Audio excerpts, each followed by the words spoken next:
religion that are allowed to be invited into the media. Okay, such a thing, as far as I know, did not happen. So the decree is just hanging there in the air, and nobody knows how to apply it. Should the media call the Azhar, ask them for somebody, or should the Azhar call the media, tell them don't take this and take that and remove that? And so, I mean, the mechanism of implementing a certain policy is not less important than the decree enforcing it.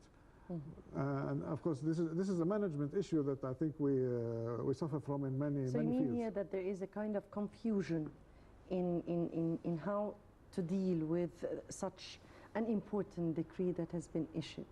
Well, I don't know whether this is a matter of confusion or a matter of I mean, things taking too long and so forth. I mean, let me here, Sam, ask you about the role of Al-Azhar. Al-Azhar, which is the most prestigious Islamic institution in the whole Arab world and Islamic world. In fact, everyone from around the globe has come always to Al-Azhar in order to learn more about Islam. From your point of view, where is the role of Al-Azhar now? Let us be fair and say at the outset that Al-Azhar, or the role of Al-Azhar, has been shrunk over the past few decades. For reasons that may not be within the scope of this episode, but anyway, Al-Azhar was in the shadow for a while. Okay, but in the meanwhile, Al-Azhar was given a golden opportunity by creating the various faculties, engineering, science, medicine, literature, and so forth, because the declared objective, at least, of this thing was to create a foundation of Azharites who would work in all the fields and in the meanwhile spread the word of Islam. Okay, but unfortunately this for some reason did not happen. The objective here again was let's not wait for the people to come to us to learn in Al-Azhar. Let the Azhar people go out to the people and teach them. But for some reason this didn't take place. We'll focus on that.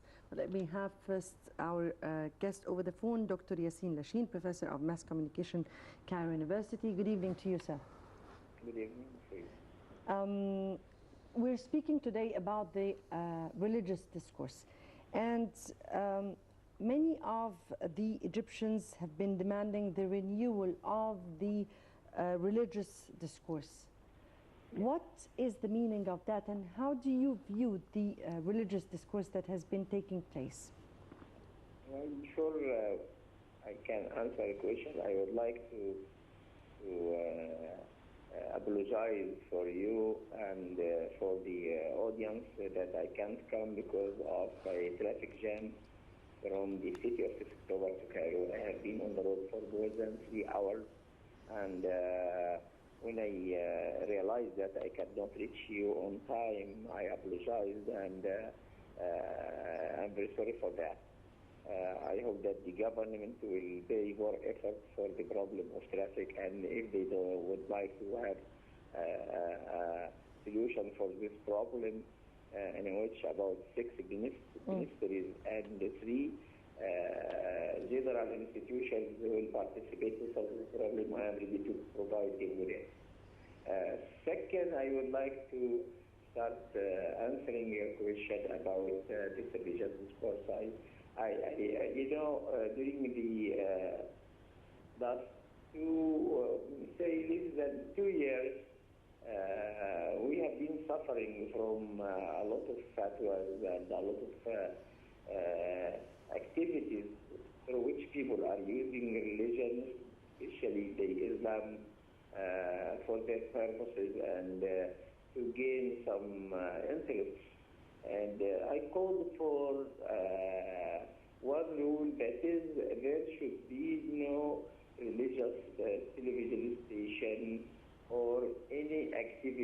outside two institutions. For the Muslims, it should be Al-Azhar. For the Christians, it should be the Egyptian Cathedral. church. Mm. Yes. And I called for this. I also talked in your program and in your TV station and other stations about a big television station which should be directed to Dr. Lashin, would you please just raise your voice a little bit because we cannot hear you very well. Okay. I proposed in many television programs in your station, Nile TV, and other stations that Al-Azhar should start a television broadcasting station, television radio station, through which only the people of Al-Azhar, who is known with their balanced views about Islam, about the practice of Islam, and about how Islam will make the people live in a better condition to be a true Muslim. You mean here, yes, addressing religion through the media, addressing the proper, our religion in the proper way so that people can learn more about their religion through media channels, yes. Media channels and through Al-Azhar. This media channel should be directed directly by Al-Azhar, another media channel for the Christians, and if we have enough Jews, I was going to propose a channel for the Jews. But only religion should reach people through an institution, not through people who have different interests. And the result is what we are watching now in Egypt. People are committing crimes in the name of Islam and are committing crimes towards other religions, especially the Christians. You can see what is happening from Daesh in Iraq to our brothers, our Christian brothers. Right. So that's the situation in which we are finding ourselves. It's for the delay, for the hesitation of starting something which is good. Exactly. And this is exactly what we were speaking about, the religious discourse that has been going on in in this stage. Dr. Yassin Lashin, Professor of Mass Communication, Cairo University, thank you very much for joining us over the phone. And back to you, Dr. Khafif. And we were speaking about the role of Al-Azhar, and as Dr. Lashin here said, or reiterated your words, that Al-Azhar should even be present more in media channels through their own respected scholars. Let me speak about radicalism. Radicalism is such a phenomenon that we have been seeing now tremendously, and in its worst ever scenes that we have never seen in our lives. And I mean here that we are in the black era of radicalism. So let's, before we discuss this, let me first have our second report. And yes, I guess it was not prepared for, and discussing this phenomena, radicalism. Okay. In Islam, the spirit should supersede the physical, and the mind should supersede the mundane. As a people, we Egyptians respect religion very much. Sometimes we express that, exaggerate expressing that. Let me elaborate. When people in a certain area who are not very highly educated, especially in religious matters, see somebody who has a beard like Prophet Mohamed ﷺ, and wears the attire that is as close to his attire ﷺ, and are very keen at keeping the prayers and so forth. Those people begin earning a halo of piety. Okay, and the public starts over-respecting them.